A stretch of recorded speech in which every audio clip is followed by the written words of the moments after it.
او هر هغه کس چې د هغه قدم او قلم او کنټریبیوشن د ځان نه ماسوا خلکو لپاره به وي هغې ته به اطمینان وي او که داسې نه وي نو هر څه به ډېر وي خو بې اطمیناني به وي د خدای دپاره پښتنو سانونه وپېژنئ ستاسو دپاره خو به ځان له پیغمبر نه راځي دا نه چې زه سیسس هم کوم زه انجینرینګ هم کوم زه میډیکل هم کوم زه به دا هم کوم زه به هغه هم کوم یو څیز رونیسئ او هغه یو څیز کې بیا انخلی پوره ژوند تیر کې دا نه چې دام زما هم زما او ستام زما او زما هم زما دې سره ژوند نه کېږي ګول به ډېر سخت نه جوړوي چې ستاسو ژوند پکې تنګ شي بلکې ګول به داسې جوړوي چې هغه لږ فلیکسیبل وي د فلیکسیبل نه څه مطلب شو مطلب تاسو د ایکسرسایز دپاره ګول سیټینګ وکړو چې زه به سهار ایکسرسایز کوم 15 ورځې به ایکسرسایز کوم او د څه وجې د وجې نه تاسو ایکسرسایز یو سهار کې ونه کړو نو مازدیګر یې وکړې مازدیګر یې ونه کړو نو په سبا یې وکړې منډې ټیوزډې پاتې شو نو په وینزډې ترسډې فرایډې باندې لږ ډېر وکړې نو مطلب دا دی چې ستاسو کوم ګول هم وي چې هغه فلیکسیبل وي چې د هغه د ټایم لحاظ سره تاسو چینج کولی شئ هغه د پلیس لحاظ سره تاسو چینج کولی شئ او دغه شانتې هغه د کوانټیفیکیشن لحاظ سره چینج کولی شئ کور ویلیو څه ته وایي هر هغه عادتونه اټیچیوډ هیبټس چې هغه تاسو غواړئ چې په تاسو کې وي خو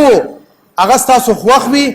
او ستاسو د هغې مطابق ژوند تېرول غواړئ دا الاینمنټ د کور ویلیوز ولې ضروري ده مثال په توګه باندې که چېرې فرض کا ستاسو په کور ویلیوز کې دا چې زه به دروغ نه وایم نو که بیا تاسو کې نقصان هم کیږي خو تاسو بیا دروغ نه وایې او که یو سړي دا کور ویلیو جوړه کړې نه وي چې یاره دروغ پکې وایه که نه وایه نو هغه ته بیا ګوري چې کوم ځای کې فایده وي هلته دروغ وایي چې کوم ځای کې نقصان نه وي نو هلته بیا دروغ نه وایي موقع محل ته ګوري تاسو دا ګاډي نه وي ګاډي دا ګاډي اکثر مونږ مصري له بوځو ویل بیلنسنګ والا وکړه دا غي ریزن دا وي چې ته به سټیرنګ دی خوا ته وې او ګاډي به مخوا اخوا بوځي نو کله کله د اکسیډنټ خطر وي نو د دې ریزن هم دغه دی خو چېرې ستاسو په ګول کې انټیګریشن نه وي او بیلنسنګ هم نه وي مونږ هرګز خپل ګول بیا نشو اچیو کولی د هغې ریزنز دا وي چې زمونږ د ګولز بیلنس آوټ شوي وي یو څیز هم انریلسټک نه دی خو چې کوم ډیو ټایم دی هغه هغې ته میلو شي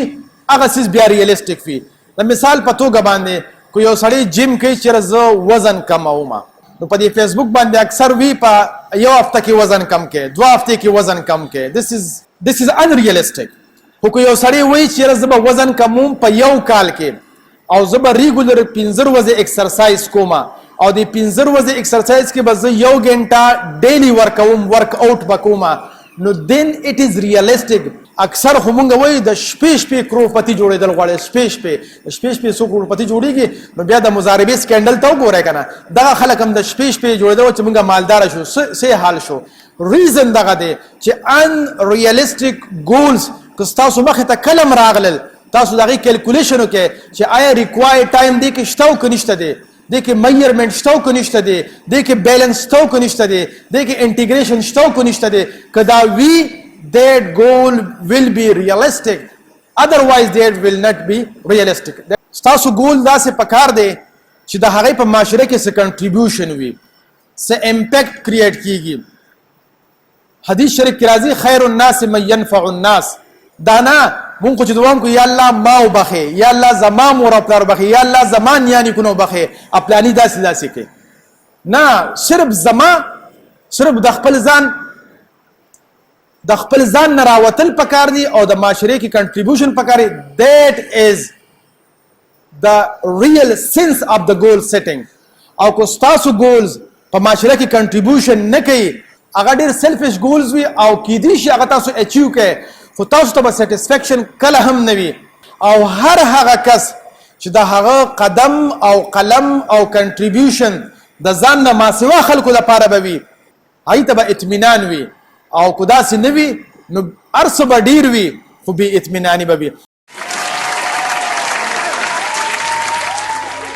د خدای دپاره پښتنو سانونه وپېژنئ ستاسو دپاره خو به ځان له پیغمبر نه راځي